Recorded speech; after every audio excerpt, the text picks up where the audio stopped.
Good morning, good afternoon, good evening, and thank you for joining us for this important Green Recovery Forum, a new development reality, NDCs, at the heart of the COVID-19 responses.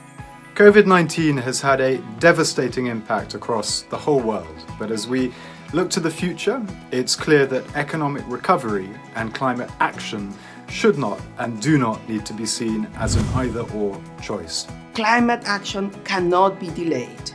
That's why the NDC deadline remains. And it's why UN climate change continues to work virtually and continues to remind all sectors of society that we cannot be distracted, even in these difficult times. The delay of COP26 does not and must not mean delayed climate action. I can assure you that climate change remains at the top of our agenda at the United Nations. The COVID-19 pandemic has not changed our objective to accelerate the transition to a low carbon and resilient world, which limits global temperature rise to 1.5 degrees Celsius. We can and we must do significantly better. There's no alternative. And because there is an opportunity in crisis, there is a legitimate expectation we will build better. We need to confront the climate challenge in a meaningful way. And of course, ask ourselves in doing so the questions about the type of society we want to live in, the type of world we want to leave behind, and how we can not only share prosperity, but also sustain prosperity, always with a view to sustainability. The risk is either making nearsighted decisions that increase emissions and continue to degrade nature in the long term, or on the other hand, there is an opportunity to champion solutions that can only rebuild lives, spur economic activity in the immediate wake of this crisis, but also accelerate the transition to a low-carbon economy, nature-rich societies.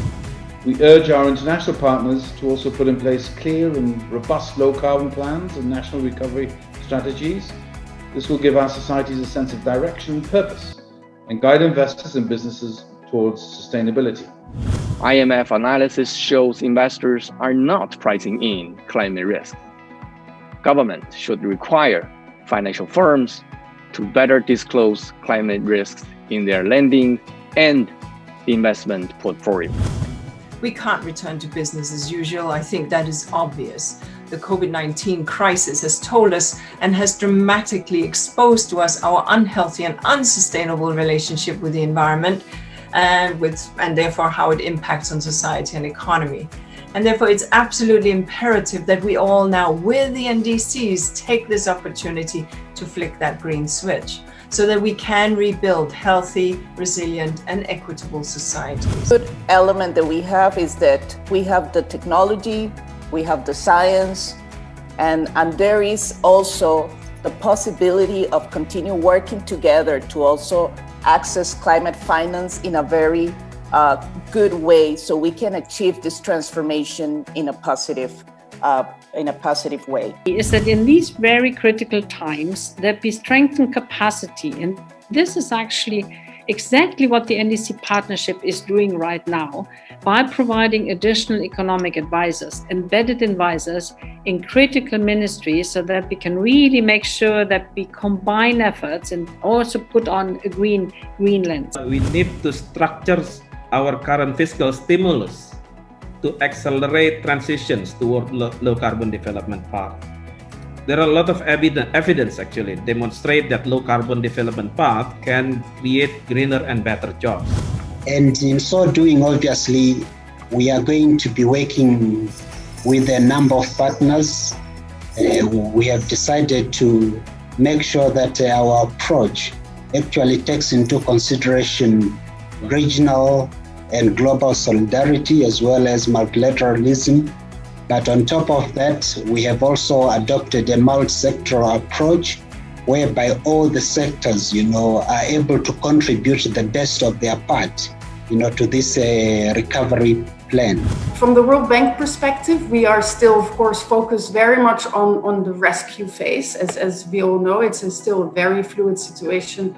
Many of our client countries are only now starting to see very rapid surges in number of cases, and we're not clear at all where and when we're going to reach the peak. So right now we're focusing on rescue, and to date we've supported over 100 countries with World Bank relief packages. And we're also facing two extremes, because you could go in one direction, you could get a rebound of fossil fuels through bailouts, which are not conditional, and through the low oil prices. And on the other hand, you could get a strong green stimulus, which could take us all the way down to the 1.5 targets. Right now, we're not aimed at either 2 degrees or 1.5 degrees. So this mobilization of the health community behind an agenda, which is both a health agenda and a climate agenda, we think is critically important. We are hopeful that the road to recovery will not be a long one, because we see here opportunities that is presented within this global partnership to strengthen the work that we do. It's now about translating the wish to do better into action in the field. And this, I think, is where the NDC Partnership is extremely well positioned to help countries with translating this wish into action through deploying economic advisors. I'm convinced that such global forums are critical for shaping our thinking and enlightening our actions toward green growth and climate resilience. We, at the NDC Partnership, are convinced that no challenge is too great when we work together. Thank you.